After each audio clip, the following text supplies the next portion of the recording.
In today's video, I'm going to teach you how to connect Google Drive to Notion. Fix Today here. Let's begin. Start by opening your browser and going to the Notion website. Make sure you're already logged into your account. Once you're inside Notion, go to the upper left corner and click on your profile or workspace name. This will open a drop-down menu. From there, click on Settings to access your account settings. Inside the Settings page, look at the left-hand sidebar and click on Connections. And this is where you can manage integrations with other apps.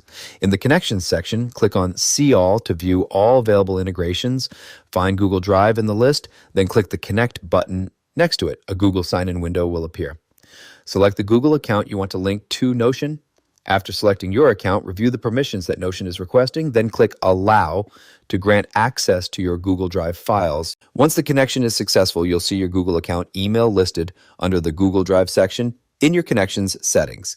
This confirms that your account is now linked. Now, to use Google Drive inside Notion, open any page. Type / followed by Google Drive, then select the Google Drive option from the menu.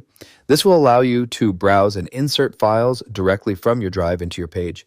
If you want to use Google Drive in a database, add a new property to your database and select the Google Drive file type. This allows you to attach and manage drive files within your database entries. Keep in mind that this feature may require a paid plan depending on your workspace setup. That's it for this tutorial. If you have any questions or suggestions, feel free to leave a comment down below. If you'd like to see more videos like this, the subscribe button is free and helps support the channel so I can keep making helpful tutorials for you. I'll see you in the next video.